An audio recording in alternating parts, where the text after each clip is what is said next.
नमस्कार, स्वागत है आपका जी पुरवैया में। आप देख रहे हैं पुरवैया मुहिम और आपके साथ मैं हूं अंजलि। बिहार सरकार अपने सुशासन की बड़ी बड़ी बातें हर जगह करती है, लेकिन अफसोस तब होता है जब उनके दावे और वादे दोनों जमीनी हकीकत से परे खोखले नजर आते हैं। आप सरकार के राज्य में चलाए जा रहे स्वास्थ्य व्यवस्थाओं को ही देख लीजिए, जिसकी हकीकत से आप अच्छी तरह रूबरू होंगे। लेकिन आज हम आपको सरकार के स्वास्थ्य व्यवस्थाओं की एक ऐसी तस्वीर दिखाएंगे जिसे देख आप ये सोचने पर मजबूर हो जाएंगे कि क्या इस हद तक की भी अव्यवस्था हो सकती है। जहां एम्बुलेंस है फिर भी मरीजों को अस्पताल पहुंचना पड़ता है ठेले और चारपाई से। सीधे सीधे मरीजों की जान से खिलवाड़ किया जा रहा है। आप भी इस मुद्दे पर अपनी राय हमें दे सकते हैं। जुड़िए हमारे साथ। हमारा नंबर है 061271011734 या फिर आप हमारे दूसरे नंबर 061271017338 पर कॉल करके अपनी राय हमें दे सकते हैं। तो आइए शुरू करते हैं पुरवैया मुहिम।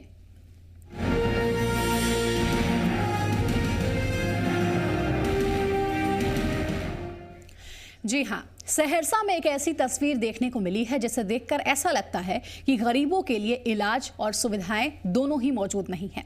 यहां मरीजों को अस्पताल तक पहुंचने के लिए एम्बुलेंस ही नहीं मिल रहा। मजबूरन परिजनों को खाट और ठेले से मरीजों को अस्पताल ले जाना पड़ रहा है। देखिए ये रिपोर्ट। तो कितने लोग आज घर बैठने जा रहे हैं। पीएमसीएच में गड़बड़ी हुई, हम कितने लोगों को घर बैठा दिया। वो जानता है कि यहाँ गरीबों का इलाज होता है और गरीबों के साथ खिलवाड़ करेगा। जीतन मांझी उसका हाथ काट देगा, इसमें कोई ये नहीं है। अब इसीलिए हमने किया है, चाहे जीतन मांझी पर जो भी सितम हो हम समझेंगे। सरकार सिर्फ जुबान कड़वी कर लेने भर से सिस्टम नहीं दुरुस्त होगा, और बिहार में स्वास्थ्य सेवाओं का सड़ चुका सिस्टम तो दुरुस्त होने चला। चाहे आप लाख चीख चीख कर सिस्टम चलाने वालों को चेतावनी दें, यकीन ना हो तो देख लीजिए ये तस्वीर।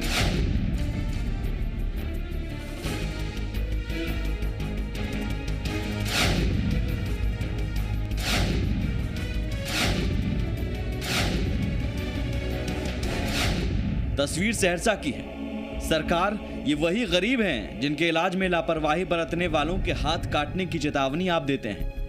ये वही गरीब हैं जिनका मसीहा आप खुद को कहते फिरते हैं।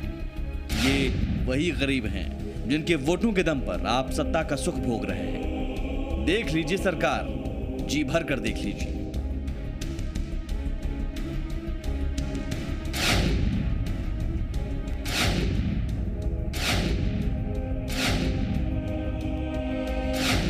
जिंदगी की रफ्तार हर पल धीमी पड़ती जा रही है। मौत अपनी पूरी रफ्तार से जिंदगी को आगोश में लेने में जुटी है, लेकिन यहाँ मौत की रफ्तार को रोकने की कोशिश सर पर दौड़ने वाली साएं साएं करती एम्बुलेंस से नहीं, ठेले और पैर की रफ्तार से होती है। सरकार यूं तो गरीबों को मौत से मात देने के लिए आपने एम्बुलेंस मुहैया भी करवाई है, लेकिन वो सिर्फ कागजों पर या अस्पताल परिसर में खुद के चलने का इंतजार करती नजर आती है। गरीबों के हिस्से में अभी भी ठेला और खाट ही है।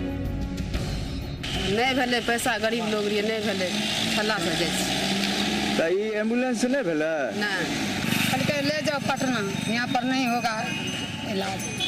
तो एम्बुलेंस नहीं भले ना बोला ले जाइए सहरसा सदर हॉस्पिटल, एम्बुलेंस का कोई व्यवस्था नहीं है। यूं तो हमें इस तस्वीर पर किसी जवाबदेह का संवेदनहीन और बेशर्मी भरे जवाब के सिवाय कुछ ज्यादा उम्मीद नहीं थी। फिर भी कुछ ठोस सुनने की उम्मीद लिए हम पहुंचे, लेकिन जवाब में हमेशा की तरह नाउम्मीदी ही मिली। यहाँ तो एम्बुलेंस की सुविधा है, अब सलखुआ में क्या है तो मुझे नहीं पता है। हार्ट चलाया गया है सर। सलखुआ में एम्बुलेंस के विषय में तो सिविल सर्जन साहब।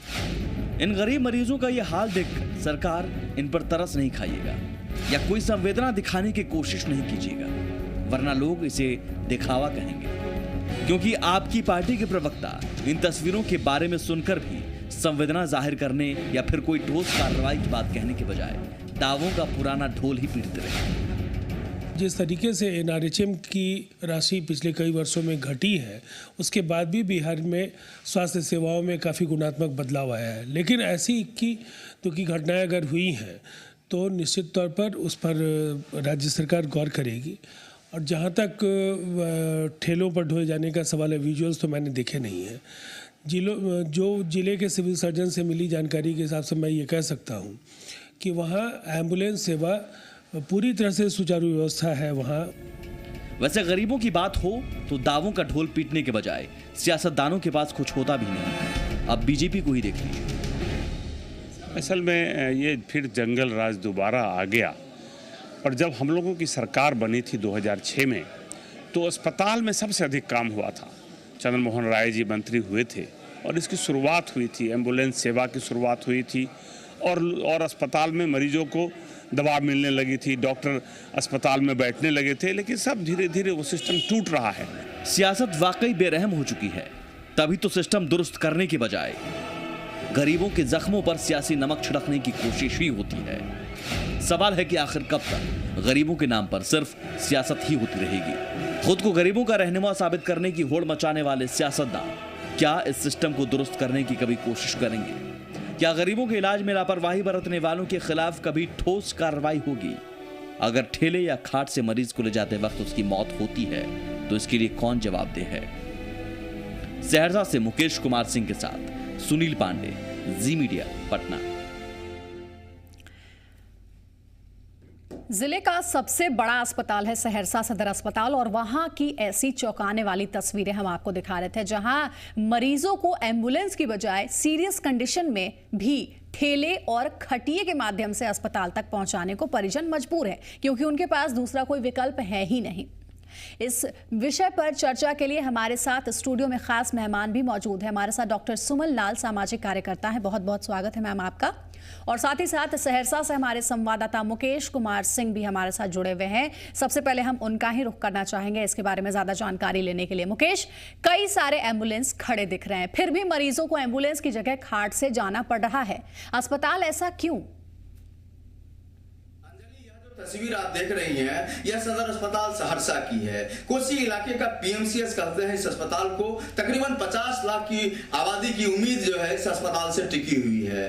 आपको यह जानकर के हैरानी हो जाएगी, यह जो एम्बुलेंस लगी हुई है सदर अस्पताल में, खास करके यह गरीबों के लिए नहीं है। अगर आपकी जेब में पैसा है, आप ताकत वाले हैं, आपकी पहुंच पैरवी है, तो निश्चित रूप से आपको एम्बुलेंस मिल जाएगी। लेकिन अगर आप गरीब हैं और आप चिरोरी करते रह जाइए, आपको जो एम्बुलेंस नहीं मिलेगी।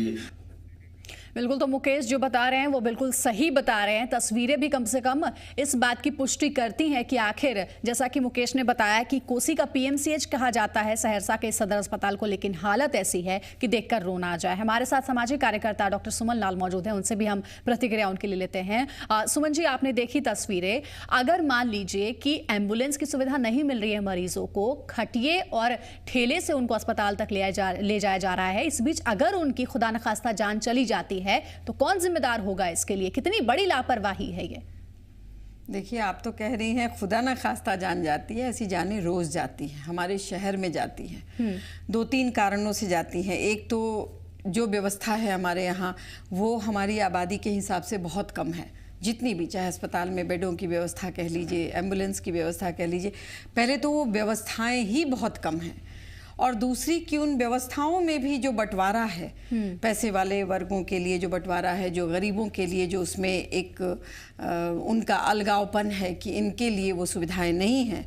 तो जिसके पास पैसे नहीं हैं, मान लीजिए सरकार ने एक बार ये किया भी है कि पीएमसीएच जैसे अस्पताल और सहरसा का जैसा अस्पताल, ये कहा जा रहा है कि वहाँ पे इलाज मान लीजिए बेहतर मिलता है, लेकिन हम समय से पहुँचेंगे तब ना। हमने तो एक बार यहाँ के इनको पटना सेंट्रल जोन के आईजी साहब को मैंने कहा था कि जिस तरीके से हेलमेट नहीं लगा करके चलने पर फाइन किया जाता है लोगों को, उसी तरीके से एम्बुलेंस की आवाज़ सुनने के बाद यदि आप उनको रास्ता तुरंत नहीं देते हैं तो इसके लिए भी उनको फाइन लगाया जाना चाहिए। लेकिन ये होना बहुत संवेदनशीलता का परिचायक होगा, जो हम नहीं हैं। तो कहने का ये मतलब कि एक तो सुविधाएं बहुत कम हैं, हमारे पास वैसी चीज़ें उपलब्ध बहुत कम है। दूसरे कि अगर हमारा रास्ता जो एम्बुलेंस से जाता रहता है उसके लिए आदमी को उसकी आवाज से अंदर ये हो जाता है कि पता नहीं अंदर वाला मरीज कितनी भयावह स्थिति में हो। बिल्कुल। तो अगर वो ठेले से जाने में उसको और 2 घंटे समय लगते हैं तो आप कह रही हैं तो जरा सोचिए कि उसकी हालत और कितनी गंभीर हो जाती है। हमारे यहाँ जिम्मेवारी लेने की प्रथा बहुत पहले समाप्त हो चुकी है। बिल्कुल बिल्कुल सही कह रही हैं आप सुमन जी। हम आपके पास दोबारा लौटेंगे। इस वक्त हमारे साथ एक दर्शक समस्तीपुर से पवन हमारे साथ फोन लाइन पे जुड़ गए, हम उनसे बात करना चाहेंगे। पवन, बहुत बहुत स्वागत है आपका जी पुरवैया में। आप ये विषय देख रहे हैं, गंभीर मुद्दा आप देख रहे हैं, क्या कहना चाहेंगे आप?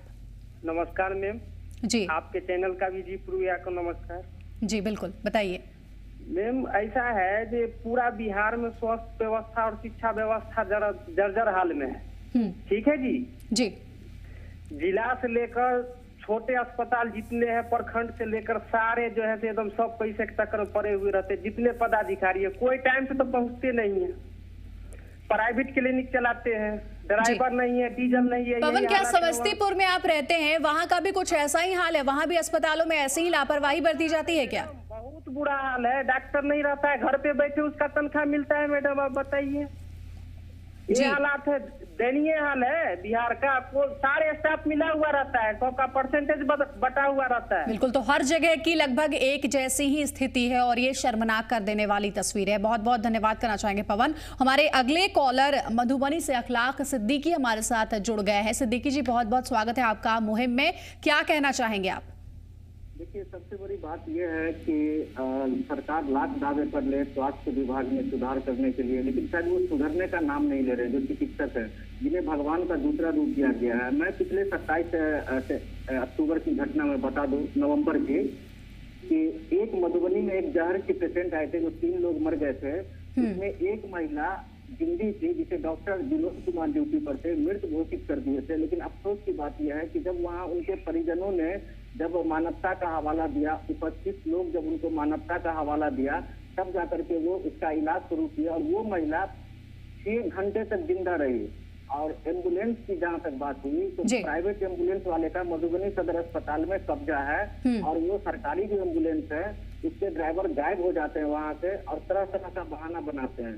दूसरी चीज ये है कि जो अस्पताल का जो नियम और कानून और व्यवस्था है, मुख्यमंत्री कहते हैं हम हाथ काट देंगे। आप हाथ काट के क्या करेंगे? गरीब के बारे में आप कह रहे हैं हाथ काटेंगे, वो गरीब मर रहा है, तड़प रहा है, जिंदगी मरा हुआ घोषित कर रहा है। और ये एक बीच में भी कई मुहिम चली, इसमें सांसद पप्पू यादव ने भी काफी ये किया। सरकार के पास क्लिनिकल एक्ट नहीं है या जो भी समस्या है, हॉस्पिटल में डॉक्टर अपने चेम्बर में आईसीयू में बैठ करके प्राइवेट अपने क्लिनिक के पेशेंट को देखते हैं और सरकारी जो गरीब जो कई जगह कितने समस्या को झेल के वो जब सदर अस्पताल पहुंचते हैं मधुबनी में, उनको इतना परेशान किया। बिल्कुल सिद्दीकी जी, आपका गुस्सा बिल्कुल जायज है। मधुबनी समस्तीपुर 2 जगह के दर्शकों से हमने बातचीत की और दोनों में बहुत ज्यादा नाराजगी दिखी कि सरकार सुशासन की बात करती है, स्वास्थ्य व्यवस्था सरकार की ठीक है, इसके बड़े बड़े दावे करती है, लेकिन हकीकत जो है वो चौंकाने वाली है। और लगभग बिहार के ऐसे कई जिलों में, सिर्फ सहरसा ही इनमें से एक नहीं है, कई ऐसे जिले हैं जहां पर कुछ ऐसी ही अव्यवस्था का आलम है। हमारे साथ सुपौल से इस वक्त एक दर्शक राहुल कुमार जुड़ गए हैं। राहुल, बहुत बहुत स्वागत है आपका, क्या कहना चाहेंगे आप इस गंभीर मुद्दे पर? तस्वीरें आपके सामने हैं, देख रहे हैं आप जी पुरवैया पर। लगता है हमारे दर्शक से हमारा संपर्क टूट गया है। सुमन जी का हम रुख करते हैं। सुमन जी, आपने देखा कि मधुबनी के दर्शक ने क्या कहा, समस्तीपुर के दर्शक ने क्या कहा। ये सिर्फ सहरसा की ही बात नहीं है। सरकार लाख दावे करती है कि नहीं, हमारी व्यवस्था, हमारी जो स्वास्थ्य की जो तमाम व्यवस्थाएं हैं जो कि जनता के लिए उपलब्ध कराई जा रही हैं वो बिल्कुल बेहतर है, सही है, लेकिन तस्वीरें और ये जो तमाम समस्याएं हैं वो तो कुछ और ही बताती हैं। देखिए, व्यवस्था की बात आप बहुत वैसे जिलों की बात कर रही हैं जो राजधानी नहीं है। बिहार की राजधानी पटना है, मैं पटना में रहती हूँ। आपके सारे ज़िलों में हम लोग घूम करके मानव तस्करी के ऊपर और इन चीज़ों के ऊपर काम करते हैं, लेकिन मैं स्वास्थ्य व्यवस्थाओं के बारे में आपको पटना का थोड़ा सा ये हाल हम लोग अगर बात कर लें तो समझ आ जाएगी कि बाकी ज़िलों में इसकी क्या दुर्दशा हो सकती है। आप देख लीजिए, डेंगू के मरीज़ों के लिए जो वार्ड बनाया गया था उसकी हालत कैसी हो रही है। वहाँ पे बाकी जो मरीज़ है उसको हथुआ वार्ड में रख दिया गया और उसमें मच्छरदानी का इंतज़ाम नहीं है। तो एक ही वार्ड में डेंगू का मरीज़, आखिर क्या सोच करके ये हथुआ वार्ड से अलग किया गया था और अब फिर वापस उसी में डाल दिया गया है उनको। उनके लिए मच्छरदानी का कॉस्ट क्या होता है? एक व्यक्ति के जान से ज़्यादा कीमत यहाँ मच्छरदानी की हो जाती है। तो इस तरीके की जो देखिए ये सब मामला है अकाउंटेबिलिटी नहीं होने का। कौन अकाउंटेबल है? अगर कोई व्यक्ति मर रहा है कि दवाइयाँ नहीं मिल रही हैं, पूरे पीएमसीएच में आप जा कर के देख लीजिए, वहाँ पे जो एक लावारिस वार्ड था वहाँ हम लोग जाते थे, वहाँ हमारे यहाँ चूँकि लावारिस बच्चे और महिलाएं रहते हैं तो उनके लिए हम लोग जाते थे, कोई दवा का इंतज़ाम वहाँ नहीं है। मतलब ये बात हम दूसरे ज़िलों की तो हालत सचमुच उससे ज़्यादा ख़राब होगी। आप यहाँ के एम्बुलेंस की बात कर लीजिए पटना में। पटना में यदि आप एम्बुलेंस वाले से बात करती हैं तो एक 198 है, एक 108 है, एक वो भी बहुत बिजी रहती है, कई बार तो कॉल लगता नहीं है। कई दफे आप चाहें कितना भी आप आरजू क्यों न कर ले, मिन्नतें क्यों न कर ले, और भी कई नंबर है, मैं आपको बता नहीं लग सकता है नंबर। बिल्कुल सुमन जी, हम आपकी बात जरूर सुनेंगे, आप जो कह रही हैं उनकी बात हम जरूर सुनेंगे। राजधानी का बुरा हाल तो है ही, लेकिन बिहार के जो कई ऐसे जिले हैं उनका राजधानी से भी बहुत ज्यादा बुरा हाल है, जो इन तस्वीरों से आप समझ सकते हैं, देख सकते हैं। हमारे साथ जमुई से एक कॉलर पंपी कुमार फोन लाइन पे जुड़े हुए हैं, हम उनसे भी बात कर लेते हैं। पंपी जी, आपका स्वागत है जी पुरवैया में, क्या कहना चाहेंगे आप? मैं कहना चाहूँगा कि आज मैं जब चैनल देख रहा था कि जम्मू के जिले के सदर अस्पताल के बारे में, एम्बुलेंस की सुविधा के बारे में जी, तो मैं बताना चाहूँगा कि कुछ दिन पहले बरहट प्रखंड क्षेत्र के अंतर्गत चंद्रशेखर नगर वहाँ पे एक महादलित महिला की प्रसव की जब बारी आई तो लगातार 102 किया गया, नहीं लगा जी। से जब बात हुई तो उन्होंने बताया कि सदर अस्पताल जम्मू में 2 महीने से एम्बुलेंस पड़ा है।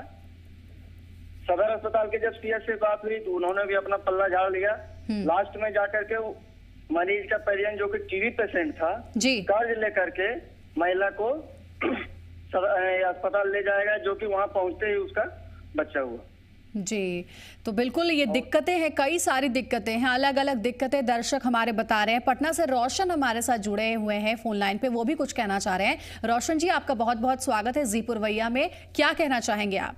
सबसे पहले तो आपके चैनल को धन्यवाद जी। मैं कहना चाहूंगा कि जो सरकारी हॉस्पिटल में जो भी डॉक्टर बैठते हैं, जो भी मतलब देखने के लिए, मरीज के इलाज करने के लिए हैं, सबसे पहले वो अपने सरकारी पैसा तो वो सरकार के लेते हैं, मगर वो अपना प्राइवेट क्लिनिक चलाते हैं।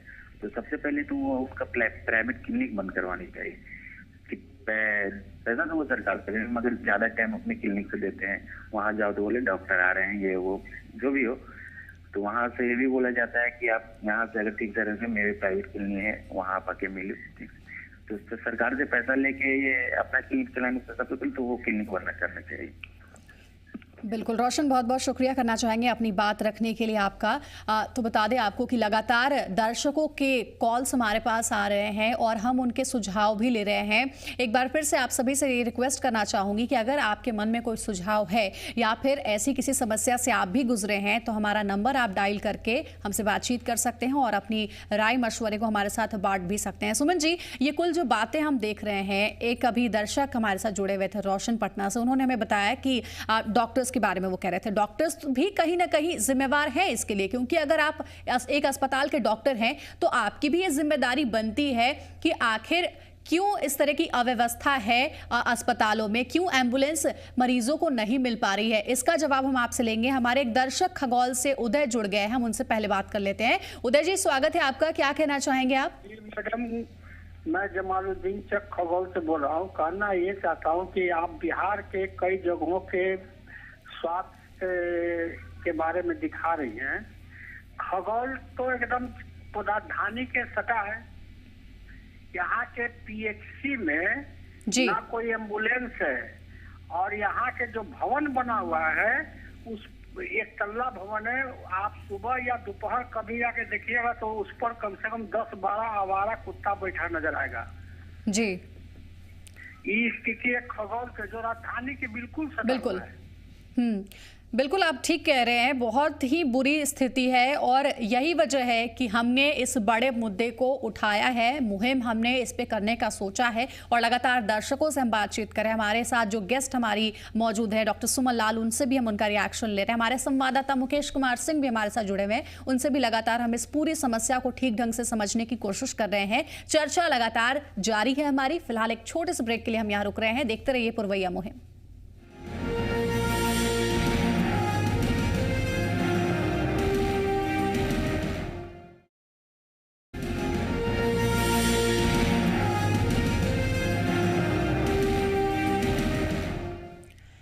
ब्रेक के बाद स्वागत है आपका। आप देख रहे हैं पुरवैया मुहिम, जहां आज चर्चा हो रही है सहरसा सदर अस्पताल की एक ऐसी खबर की जिसने हर किसी को चौंका दिया है। दरअसल यहां पर प्रॉब्लम यह है कि एम्बुलेंस तो बाहर खड़ी रहती है अस्पताल के, लेकिन ऐसी हालत में एम्बुलेंस है कि कोई एम्बुलेंस तक जा ही नहीं सकता है, क्योंकि एम्बुलेंस खराब पड़ी है और ना ही कोई उसको बनाने की पहल करता है। मजबूरन जो क्रिटिकल सिचुएशन में पेशेंट्स रहते हैं उनको ठेले से और चारपाई से अस्पताल तक पहुंचना पड़ रहा है, और कई ऐसे मरीज हैं जिनकी रास्ते में ही जान चली जाती है, अस्पताल पहुंच भी नहीं पाते हैं।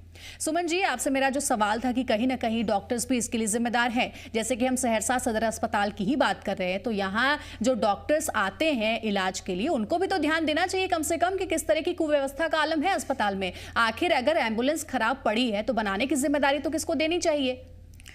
देखिए, ये डॉक्टर्स का शायद नहीं हो, यहाँ वहाँ के अधीक्षक का होगा, लेकिन है तो वो भी डॉक्टर ही और उनकी जिम्मेवारी है। ये तो रोल बदलता रहता है। इसमें 2-3 बातें गंभीरता से समझने की ज़रूरत है। पहली बात तो ये है कि डॉक्टर्स को फुर्सत किधर है। ये हमारी सरकार ने एक छोटा सा वो काम नहीं कर पाए कि प्राइवेट प्रैक्टिस पे रोक लगा देना, ताकि वो डॉक्टर्स वहाँ पे रहें और मरीजों के साथ इंसानियत से पेश आ सकें।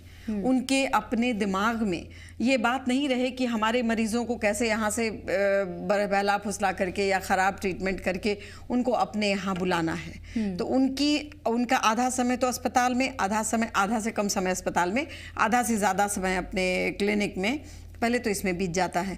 उसके बाद उनकी मनस्थिति ही ऐसी नहीं होती है, क्योंकि उनको यहाँ से वहाँ भागना होता है और वहाँ से वहाँ भागना होता है, और कहीं वो पकड़े ना जाए। कभी अगर गैर इत्तेफाकन अगर कोई ऐसी बात हो जाए तो उनको इन सब चीज़ों की चिंता लगी रहती है। और अंतिम बात ये थी उसमें कि उनको अपने लिए वहाँ पे मरीजों को बुलाना भी तो होता है। तो वो इतने बिजी हैं बेचारे कि उनको हमारे जो ये मरीज हैं और वो भी जो गरीब लोग हैं जिनसे उनको कोई फायदा नहीं होना है, उनके बारे में चिंता करने की फुर्सत नहीं। जी बिल्कुल, यानी कि गरीबों की चिंता डॉक्टर्स को नहीं है और ना ही अस्पताल के जो अधीक्षक है जिनकी जवाबदेही और जिम्मेदारी होती है उनको है। हमारे साथ बेगूसराय से रंजीत, एक दर्शक, फोन लाइन पे जुड़े हुए हैं, हम उनसे बात करते हैं। रंजीत, बहुत बहुत स्वागत है आपका पुरवैया मुहिम में। क्या कहना चाहेंगे आप इस पूरे गंभीर मुद्दे को देखते हुए? मुद्दा ये है, जब से ये एम्बुलेंस चल रहा था पहले, जब प्राइवेट पीपीपी मोड पे चल रही थी एम्बुलेंस, उस समय ये सही चल रही थी मैडम। लेकिन जब से ये बिहार गवर्नमेंट या ये सदर हॉस्पिटल जब से लिया है अपने अंदर, तब से एम्बुलेंस की स्थिति बद से बदतर हो गई है। तो हम लोग यही चाहते हैं कि फिर से अगर प्राइवेट मोड पे ही चला जाए एम्बुलेंस तो सही चलने लगेगी। और पॉलिस की तरह जैसे हम लोग देख रहे हैं कि रिक्शा से चलाते, बीच में कुछ समय के लिए रिक्शा चला बंद हो गया था, लेकिन फिर से अगर प्राइवेट मोड में चला जाए, प्राइवेट हो जाए एम्बुलेंस, तो वो सही चलने लगता है। जी रंजीत, बहुत बहुत धन्यवाद करना चाहेंगे आपका अपनी बात रखने के लिए। तो बिल्कुल, जब सरकार ने लोगों को ये सुविधाएं उपलब्ध कराई हैं, कई सारे सरकारी एम्बुलेंस भी दिए हैं, तो ये सिर्फ नाम भर के ना हो, काम भी करे, यही हम और आप सभी चाहते हैं। हमारे एक दर्शक नोएडा से अशोक जी फोन लाइन पे जुड़े हुए हैं। अशोक जी, बहुत बहुत स्वागत है आपका जी पुरवैया में। आप क्या कहना चाहेंगे?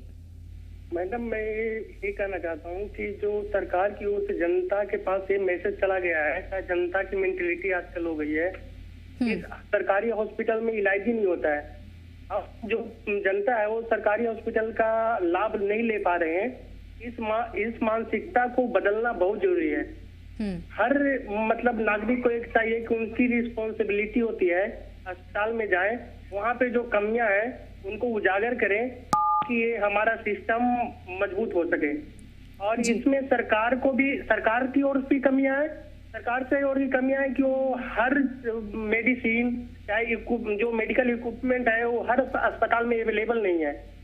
और हमारी मानसिकता ये बदल गई है कि हम लोग पहले ही से प्रिपेयर हो गए हैं कि मतलब गवर्नमेंट हॉस्पिटल में इलाज होता ही नहीं है, वहाँ डॉक्टर होते नहीं है। और तीसरी कमी ये है कि जो लोग वहाँ पे पहुँचते हैं, वहाँ पे जो डॉक्टर बैठे हुए हैं उनकी गलती है कि वो प्राइवेट क्लिनिक रेफर कर देते हैं। ये सब जो कमियां हैं इनको हम जनता की ओर से भी और सरकार की, दोनों को मिलकर काम करने की जरूरत है। बिल्कुल अशोक, आप ठीक कह रहे हैं। तो दर्शक, अशोक ने बहुत ही बारीकी से चीज़ों को समझाने की कोशिश की है, जो समस्याएं आ रही हैं इस बीच कि आखिर क्यों नहीं सरकारी अस्पतालों के साथ लोगों का ठीक ढंग से कनेक्शन बन पाता है, और अगर सरकारी अस्पताल करीब पहुंचते भी हैं तो वहां जो व्यवस्थाएं रहती हैं वो बिल्कुल सिफर रहती है। लेकिन ये अव्यवस्था क्यों है, ये हम जानने की कोशिश करते हैं अपने संवाददाता मुकेश कुमार सिंह से। मुकेश, आपसे यही जानना चाह रहे हैं हम कि ये अव्यवस्था क्यों है आखिर, और किसकी जवाबदेही बनती है इस अव्यवस्था के पीछे? बड़ा मौजूद सवाल किया आपने अंजलि कि आखिर इस अव्यवस्था के पीछे की वजह क्या है। मैं निश्चित तौर पर कहूंगा कि सारी जिम्मेवारी बनती है सिविल सर्जन की, और ये परमंडलीय मुख्यालय है अंजलि, यहाँ पर डिप्टी डायरेक्टर स्वास्थ्य विभाग के बैठते हैं। इन दोनों की जिम्मेवारी ज्यादा बनती है, लेकिन ज्यादा जिम्मेवारी अगर कहें तो सिविल सर्जन की बनती है, क्योंकि पूरा जिला उनके हाथ होता है। गरीबों के साथ लगातार अनदेखी हो रही है। एम्बुलेंस आपको 14 है, जिसमें 4 खराब हैं। आपने एम्बुलेंस बनाने का प्रयास नहीं किया। इसके अलावा जो 10 है उसका इस्तेमाल जो है बेजा हो रहा है, उस पर आपकी नजर नहीं है। तो 2 बड़े अधिकारी जो जिला से लेकर परमंडलीय स्तर के हैं, वो दोनों अधिकारी जिम्मेवार हैं अंजलि। इसके अलावा राज्य मुख्यालय में जो आला अधिकारी बैठे हुए हैं, उन्हें भी समय समय पर बहस और विमर्श करना चाहिए, पड़ताल करनी चाहिए, नजर रखनी चाहिए खुद से कि जिला स्तर पर क्या हो रहा है, परमंडल स्तर पर क्या हो रहा है। तो इस तरह से मॉनिटरिंग नहीं हो रही है। बिल्कुल, अगर सिविल सर्जन सही तरीके से अपनी जिम्मेदारी और अपने काम को निभाएंगे तो आखिर क्यों हम भी मजबूर हो जाएंगे ऐसी तस्वीरें दिखाने को। हमारे एक दर्शक इस वक्त उपेंद्र नाम है इनका, जुड़े हुए फोन लाइन पे, हम उनसे बात करते हैं। उपेंद्र जी, बहुत बहुत स्वागत है आपका पुरवैया मुहिम में। आप क्या राय देना चाहेंगे? राय क्या देंगे मैडम, मैं तो ये कहूंगा कि सबसे पहली जिम्मेवारी तो डॉक्टर का होता है, उसके बाद सरकार इस सेंस में ये सारी जवाबदेही सरकार का ही है। सरकार में सारे लोग आ जाते हैं, सिस्टम के चार जो है वो चारों सिस्टम के लोग आते हैं, प्लस विपक्ष के भी लोग आते हैं। सिस्टम में ऐसा प्रावधान है, पुलिस है, कोर्ट है, सारे लोग हैं। यदि इस तरह का बात सामने आपके द्वारा यदि आती है तो इसके बाद 3 लोग बचते हैं। ये 3 लोग को इस पर एक्शन लेना चाहिए। जब इस देश में, इस राज्य में गंगा जी में सोच उछल के मर जाता है, वो हाई कोर्ट को दिख जाता है, और इतनी सारी खामियां दिखते जो आप दिखाते हैं, ये सब नहीं दिखता है। यही कोशिश है हमारी उपेंद्र जी कि ये जो मुद्दा हम दिखा रहे हैं उससे सरकार भी जागे, न्यायालय भी माननीय जागे, और कोई मजबूत पहल, पॉजिटिव पहल जरूर हो इस गंभीर मुद्दे को सॉल्व करने के लिए, समाधान के लिए। सुमन जी, हम मुकेश हमारे संवाददाता हैं सहरसा के, उनसे हम बात कर रहे थे। उन्होंने बताया कि सबसे बड़ी जवाबदेही अगर किसी की बनती है इन तमाम तस्वीरों को देखने के बाद, तो वो है जिले के सिविल सर्जन की। आखिर क्यों सिविल सर्जन भी अपनी ड्यूटी को ठीक ढंग से नहीं निभाते हैं कि हम भी मजबूर हो जाते हैं इस तरीके की तस्वीरें दिखाने के लिए। हमें अच्छा नहीं लगता है, लेकिन हमारी ये जिम्मेदारी बनती है कि हम ये दिखाएं और सरकार को जगाएं, क्योंकि सुशासन के दावे आप बार बार करते हैं, लेकिन हकीकत तो ये है। सिविल सर्जन इस समाज से अलग आदमी तो नहीं है, वो भी डॉक्टर फ्रेटर्निटी से ही आते हैं। बिल्कुल, तो उनको भी तो कोई इसी तरीके के एंगेजमेंट्स हैं। और देखिए, सबसे बड़ी बात क्या होती है ना कि एक संस्कार बनता है चीज़ों का कि क्या हो रहा है। तो मान लीजिए कि पहले डॉक्टर्स जब प्रैक्टिस नहीं करते थे, तब वो रेगुलर अपने 10 बजे जा करके और एक बार दोपहर में आए और फिर शाम की ड्यूटी करने जाते थे। पहले वो धीरे धीरे ख़त्म हुआ कि शाम की ड्यूटी पे डॉक्टर्स नहीं जाने लगे, और उसके बाद अब दिन की ड्यूटी पे भी नहीं जाने लगे। तो मान लीजिए कि जब शाम की ड्यूटी से वो लोग ऑफ हो रहे थे, तभी अगर इतनी कड़ी कार्रवाई हो जाती या उनकी अकाउंटेबिलिटी सेट की जाती, तो शायद ये फर्स्ट हाफ को भी गायब होने की हिम्मत किसी को नहीं। लेकिन काम कैसे, कौन ठीक ढंग से करेगा? सिविल सर्जन है, क्या उनके भी काम को देखने के लिए किसी को तैनात किया जाएगा? आखिर हर कोई तो पल्ला झाड़ ही लेता है अपनी ड्यूटी पूरी होने तक कह देने से, तो समस्या का समाधान निकलेगा कैसे? सुमन जी, सवाल तो यही है। तो एक दिन में निकल सकता है, ये तो एक दिन में निकल सकता है। सिर्फ सरकार ये कमर कस ले। हमारे अगर ये स्वास्थ्य मंत्री सुन रहे हो, स्वास्थ्य सचिव सुन रहे हो, तो वो इन बातों को सुन लें, और यदि वो सिर्फ एक बात को तय कर ले, सीसी कैमरे वहाँ पे लगवा दें। आजकल बहुत आसान है ये कि वहाँ सारे हॉस्पिटल्स में, सारे डिपार्टमेंट्स में सीसी कैमरा लगवा दें, और वो 10 बजे उनकी रिपोर्टिंग हो जाए कि वो आ गए हैं कि नहीं, और जहाँ पे भी उनका कितना दूरी है, बहुत दूरी तो नहीं है, बहुत बड़ा एक डिपार्टमेंट के हिसाब से अगर वो लग जाता है, और जाने के समय वो अगर जिस समय जा रहे हैं उस समय अगर उन्होंने सीसी कैमरे के सामने खड़ा ये एक अच्छा सजेशन दिया है डॉक्टर सुमन लाल ने कि अगर आपको डॉक्टर्स की ड्यूटी देखनी है कि वो सही समय तक अस्पताल में देते हैं कि नहीं, मरीजों का इलाज करते हैं कि नहीं, सिविल सर्जन को भी इन्होंने इंक्लूड किया है, तो आप सीसीटीवी कैमरे लगा दीजिए, उन पर नजर रखिए। लेकिन सवाल यही है, कितनी फुर्सत है किसके पास? इतनी बारीकी से चीजों को करेगा नहीं, कौन? उसमें रिकॉर्डिंग हो जाती है अंजलि जी।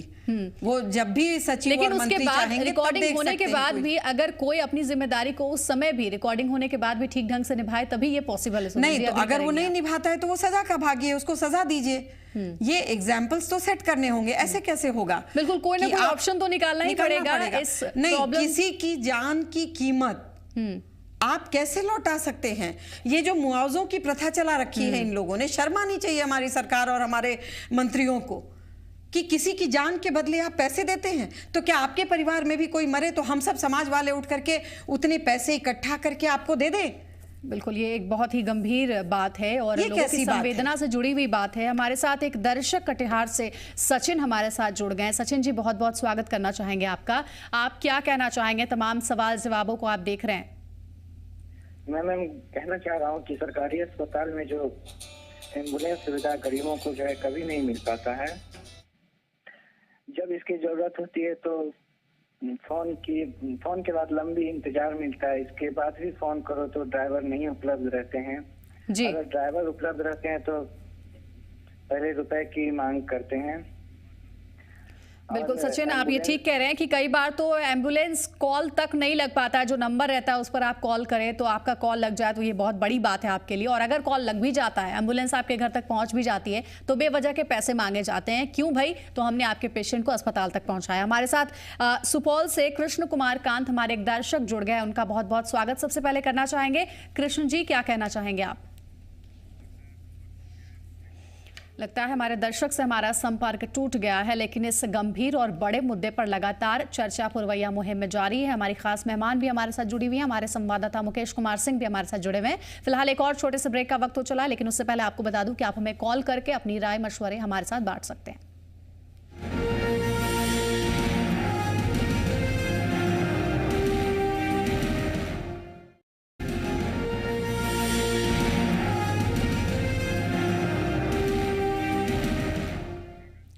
ब्रेक के बाद स्वागत है आपका।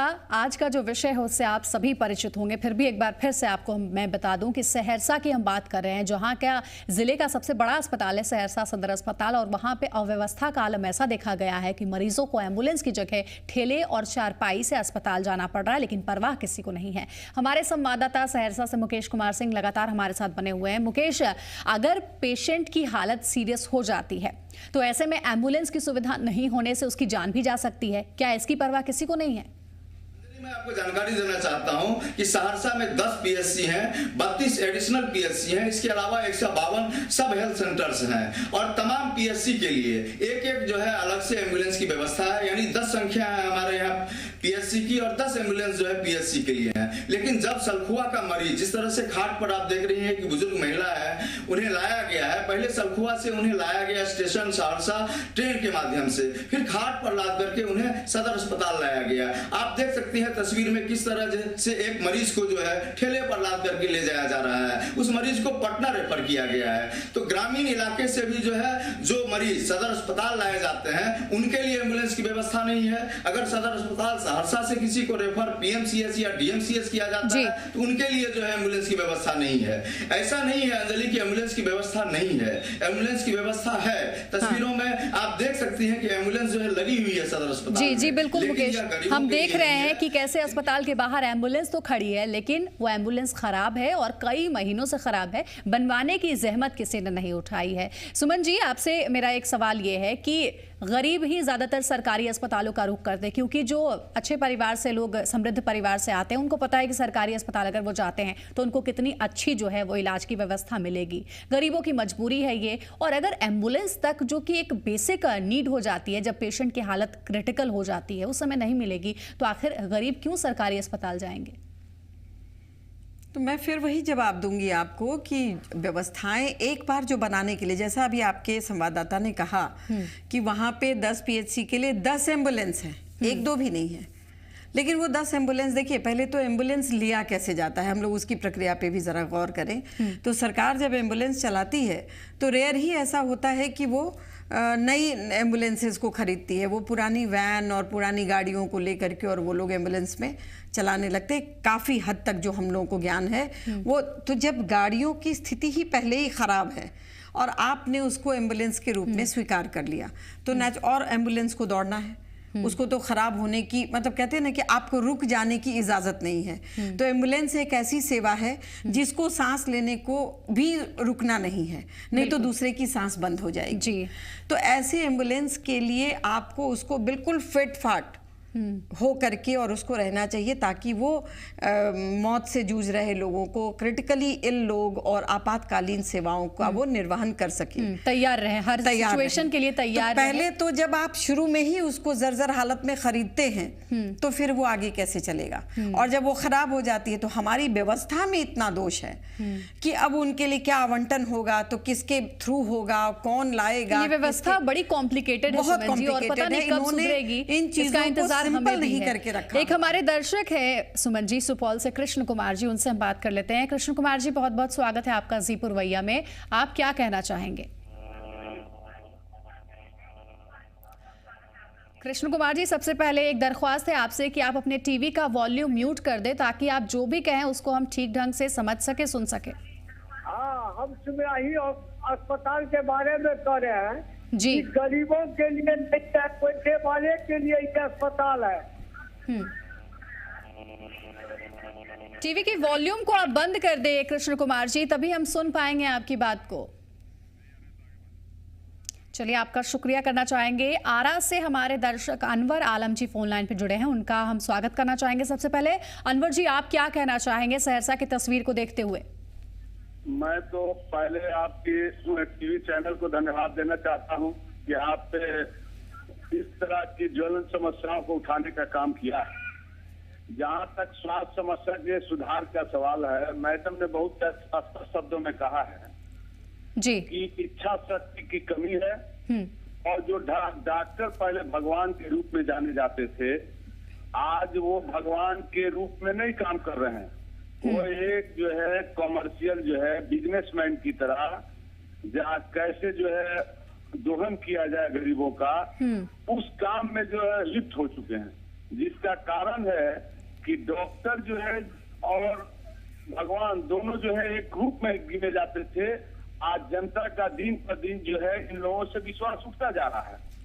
बिल्कुल, सबसे बड़ी बात यही है कि सरकार से भी विश्वास जनता का उठता जा रहा है, और अस्पताल जो सरकारी हैं उससे तो खैर उठता ही जा रहा है तमाम तस्वीरों को देखते हुए। लुधियाना से एक दर्शक है रंजीत हमारे साथ जुड़े हुए। रंजीत जी, बहुत बहुत स्वागत है आपका, क्या कहना चाहेंगे आप? पहले तो मैं आपका चैनल का धन्यवाद करता हूँ जी। नंबर 2, बिहार के लिए कोई नई बात थोड़ी है। बिहार में तो सिर्फ बहुत सरकार आए और गए, और वादे तो हर एक करते हैं, लेकिन आजकल अमल कर रहे हैं तो बिहार का पप्पू यादव जी। और दूसरा तो कोई नेता डॉक्टर के बारे में कभी कोई आंदोलन तो किया नहीं है जी। चलिए रंजीत जी, आपका शुक्रिया करना चाहेंगे बातचीत के लिए। बिल्कुल ये सही बात है कि सरकार दावे करती है, सरकार जनता का विश्वास हासिल करना चाहती है। जब भी खास करके चुनाव का समय आता है, वोट बैंक के लिए चाहती है कि हम जितने सौगातें जनता को देना चाहे दे दे, लेकिन वो महज औपचारिकता और घोषणाएं तक ही रहती हैं। उसके बाद जो है वो सारे दावे खोखले साबित होते हैं, जैसे कि इस अस्पताल के दावे और हकीकत आपके सामने हम लगातार रख रहे हैं। सुमन जी, ये पूरी तस्वीरें हमने देखी, उसके बाद लगातार सवाल भी कई दर्शक पूछ रहे हैं, जवाब भी दे रहे हैं। एक दर्शक इसी बीच पटना से रतन जी हमारे साथ जुड़ गए हैं, उनसे हम पहले बात कर लेते हैं, उसके बाद आपके पास आएंगे। रतन जी, स्वागत है आपका, क्या कहना चाहेंगे आप?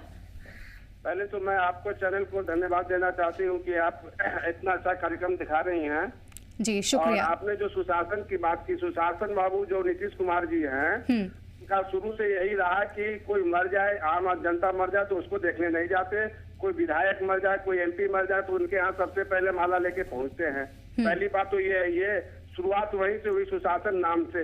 नीतीश कुमार ने सुशासन नाम दिया, और सिर्फ बड़े लोगों को, कोई विधायक अगर बीमार होता है, हॉस्पिटल में जाता है तो उसके लिए डॉक्टर से लेकर सारी सुविधाएं उपलब्ध होती हैं। और इसीलिए अभी हमने देखा उनका सम्राट चौधरी जी का बयान आप दिखाया, हमको बहुत अच्छा लगा। सम्राट चौधरी जी कहते, अभी पटना की जो घटना हुई उसमें जो डॉक्टर थे सब लोगों को वापस ले लिया। ये सरकार क्या करना चाहती है? सरकार एक श्वेत पत्र जारी करके बताए लोगों को कि हम क्या करना चाहते हैं। सरकार क्या कहना चाहती है जो बिहार वासियों को समझ ही में नहीं आ रहा। रतन जी बहुत बहुत धन्यवाद करना चाहेंगे। सुमन जी आपने सुना, लोगों में बहुत ज्यादा गुस्सा है। जो तमाम अव्यवस्थाएं हैं हमारे राज्य में, स्वास्थ्य व्यवस्थाओं की भी अगर हम बात करें तो वहां भी ढेर सारी प्रॉब्लम्स है, जिसका अगर हम जिक्र करना शुरू करें तो शायद एक पेज भी कम पड़ जाए। ये आप भी अच्छे तरीके से जानती हैं।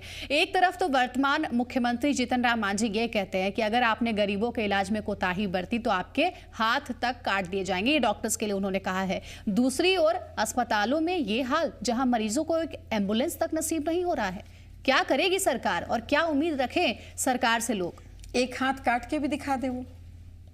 ये इतने बड़े दावे कर रहे हैं, तो अगर किसी के हाथ से किसी व्यक्ति की, क्योंकि किसी की जान चली जाती है, मान लीजिए किसी डॉक्टर की अनदेखी की वजह से, किसी उसकी लापरवाही की वजह से, तो एक हाथ काट के भी दिखा दे। एक हाथ कटेगा और सैकड़ों हाथ अस्पताल में इकट्ठा हो जाएंगे। इस बात को ध्यान रखिए। वो लोग सिर्फ बोलने से, मतलब आप भौंक रहे हैं, पता नहीं किसको क्या कह रहे हैं, क्यों आपकी आवाज़ लोगों तक नहीं पहुंच रही है, किस तरीके का आपका शासन है, किस तरीके की आपके दावे हैं, क्या सोच के आप ऐसा कह रहे हैं। आप हाथ काटने की बात छोड़िए ना, आप कह रही हैं हाथ काटने की तो बात भी कहना असंवैधानिक था उनके लिए, उनको नहीं कहना चाहिए था ये बात। लेकिन मैं कह रही हूं कि यदि आप हाथ काटने को छोड़ के सिर्फ आपने ये कहा होता कि भाई हम ये व्यवस्थाएं बना रहे हैं और हमको इस हिसाब से बिल्कुल बोलने से ज्यादा आप करिए ना। बात है बिल्कुल कि आप हमें ये, हम कभी भी औचित्य, हम कहते हैं कि जरूरी है कि जीतन राम मांझी और नीतीश कुमार ही जाए वहां पे।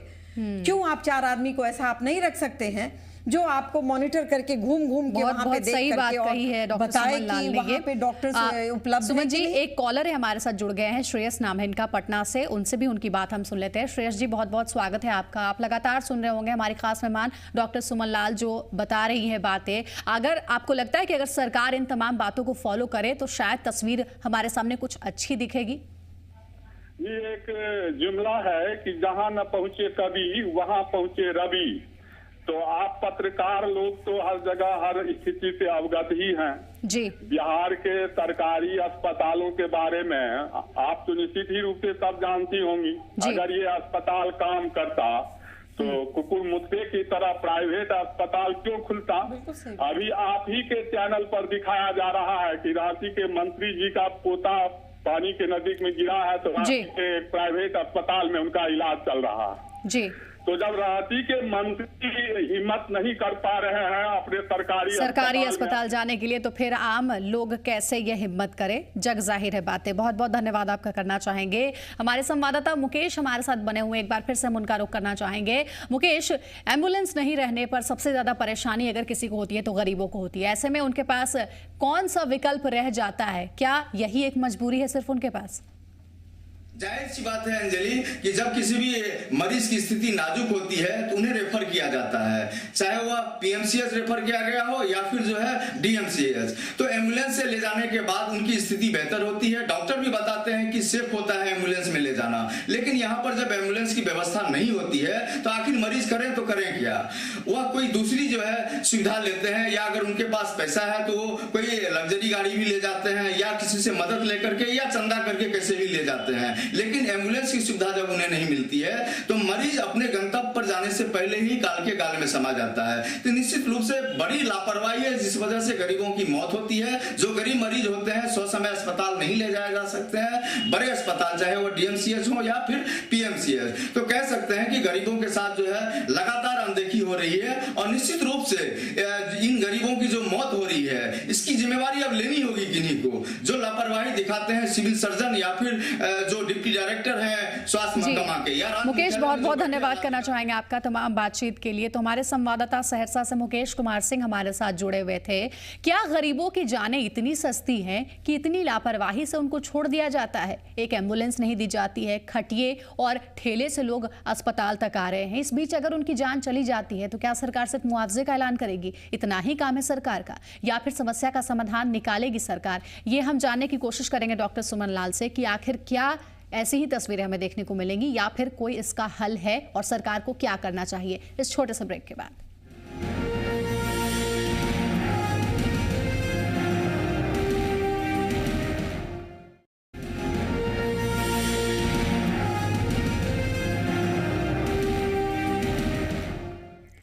ब्रेक के बाद एक बार फिर से आप सभी का बहुत बहुत स्वागत है। आप देख रहे हैं पुरवैया मुहिम।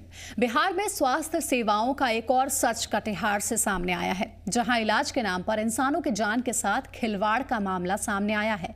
दरअसल 1 साल पहले एक महिला इलाज के लिए कटिहार की निजी डॉक्टर रंजना झा के कटिहार सेवा सदन में इलाज करवाने आई थी, जहां उसे पथरी के इलाज के लिए ऑपरेशन किया गया। लेकिन ऑपरेशन के बाद भी जब दर्द बढ़ता गया तब उसने दूसरे डॉक्टर का सहारा लिया, जहां डॉक्टर ने पीड़िता कौशल्या की जांच की, जिसमें यह मामला सामने आया कि पिछले साल उसने जहां पथरी के लिए ऑपरेशन कराया था, उस डॉक्टर ने पथरी के बजाय महिला की किडनी निकाल ली। गरीब और असहाय 4 बच्चों की मां कौशल्या रसूखदार डॉक्टर रंजना झा के खिलाफ पुलिस कप्तान से न्याय की गुहार लगा रही है, जहां पुलिस कप्तान मामले की जांच करवाने के लिए नगर थाने को निर्देश दिया है। ज्यादा जानकारी के लिए हम अपने संवाददाता राजीव रंजन से बात करते हैं। राजीव, ये चौंकाने वाला मामला है, लेकिन ये भी कहना चाहूंगी ये कोई नया मामला नहीं है जहां डॉक्टर ने इस तरह की घटना को अंजाम दिया हो किसी एक मरीज गरीब पेशेंट के साथ। इसके ऊपर क्या जानकारी है, पहले पूरे अच्छे से विस्तार करें। ये करना है